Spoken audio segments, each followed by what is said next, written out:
Qui a vraiment créé le Bitcoin? Cette question fascine le monde depuis plus de 15 ans. C'est un mystère au cœur de la révolution des crypto-monnaies. Une technologie qui a changé notre compréhension de l'argent et de la finance. Pourtant, la personne ou le groupe de personnes derrière cette invention reste une énigme complète. C'est comme découvrir un nouveau continent sans savoir qui a dessiné la première carte. L'histoire ne commence pas par une grande annonce ou une conférence de presse, mais par un murmure numérique, presque secret, qui allait se transformer en un rugissement mondial. Nous étions en 2008. Le monde était plongé dans une crise financière. La confiance dans les banques et dans les institutions traditionnelles était au plus bas. Dans ce climat de doute, une figure mystérieuse est apparue sur une liste de diffusion de cryptographie. Cette personne utilisait le pseudonyme Satoshi Nakamoto. Le 31 octobre 2008, Satoshi a publié un document de 9 pages. Un livre blanc, Bitcoin, un système de cash électronique pair à pair. Le 3 janvier 2009, Satoshi a miné le premier bloc de la blockchain.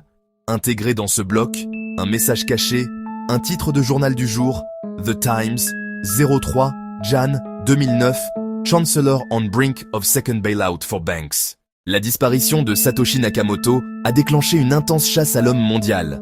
Des journalistes, des détectives amateurs, des passionnés de crypto-monnaies ont passé des années à chercher des indices. Le premier suspect, et le plus poignant, est Hal Finney. Finney était un brillant informaticien et un pionnier de la cryptographie.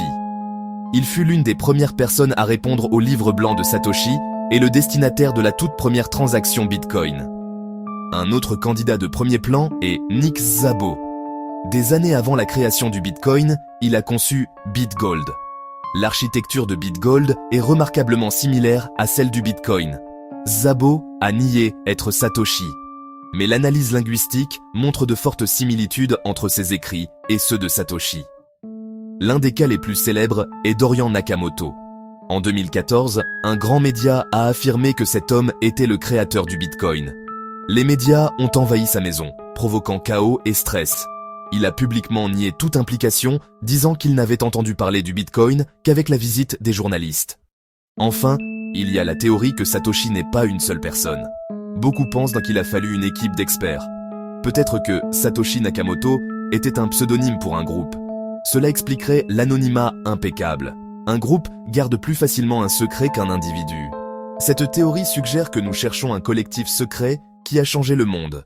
Pourquoi le créateur d'une technologie aussi révolutionnaire choisirait-il de rester anonyme? L'anonymat semble être un choix délibéré et stratégique. En restant une entité sans visage, Satoshi a veillé à ce que l'attention soit portée sur la technologie, et non sur le créateur. Si Satoshi avait une identité connue, il aurait été soumis à une immense pression de la part des gouvernements, des entreprises et du public. Il serait devenu un point de défaillance unique. Les gens auraient pu faire confiance au Bitcoin parce qu'ils lui faisaient confiance, et non parce qu'ils faisaient confiance au code et aux mathématiques sous-jacents, ce qui était tout l'intérêt. Cet anonymat est un élément central de la philosophie de décentralisation du Bitcoin. Un système décentralisé n'a pas de leader unique ni de point de contrôle central. En disparaissant, Satoshi a fait du Bitcoin un projet véritablement sans leader. Pas de PDG à arrêter, pas de fondateur à influencer. Le projet est maintenant maintenu par une communauté mondiale de développeurs qui collaborent ouvertement. Cette structure rend le Bitcoin incroyablement résilient. Il ne peut pas être facilement arrêté ou contrôlé par une seule entité.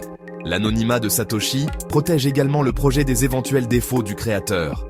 Imaginez si Satoshi était révélé et s'avérait être une figure controversée. On estime que Satoshi a miné environ 1 million de bitcoins au début. S'il les vendait, le marché s'effondrerait probablement. En restant anonyme, Satoshi empêche ses actions personnelles de jamais menacer la stabilité du réseau qu'il a construit. Son silence est un cadeau à la communauté. Le mystère persistant de l'identité de Satoshi Nakamoto a eu un impact profond sur la façon dont les gens perçoivent le Bitcoin. Au lieu d'éroder la confiance, l'anonymat l'a en fait renforcé d'une manière unique. Il force les gens à placer leur confiance non pas en une personne, une entreprise, un gouvernement, mais dans la technologie elle-même. Le Bitcoin fonctionne grâce à son code élégant, sa cryptographie robuste et les principes mathématiques qui le régissent. Vous n'avez pas à faire confiance à Satoshi, vous n'avez qu'à faire confiance aux mathématiques, au code open source qui fonctionne comme prévu. Cette nature sans leader est ce qui confère au Bitcoin son statut légendaire. C'est plus qu'une simple monnaie numérique, c'est une idée qui a pris vie. Le mystère nous fascine parce qu'il représente l'acte de création ultime sans ego. Dans un monde dominé par les fondateurs de technologies célèbres et le branding d'entreprise, l'anonymat de Satoshi est une déclaration radicale. Cela suggère que les idées les plus puissantes n'ont pas besoin d'un visage. Elles ont juste besoin d'être suffisamment puissantes pour tenir debout par elles-mêmes. La légende de Satoshi inspire un sentiment d'émerveillement et de possibilité, contribuant à l'importance culturelle et financière du Bitcoin. Aujourd'hui, la question de l'identité de Satoshi reste l'un des plus grands mystères non résolus de notre temps. L'accent est passé du créateur à la création. Le développement, l'adoption, l'évolution continue du réseau Bitcoin sont désormais l'histoire centrale. Menée par des milliers d'individus à travers le monde qui croient au potentiel du projet. En fin de compte, le mystère de Satoshi Nakamoto est une caractéristique essentielle du Bitcoin, et non un bug. C'est un rappel constant que la valeur du système provient de sa structure décentralisée et de son code transparent, et non d'un leader charismatique.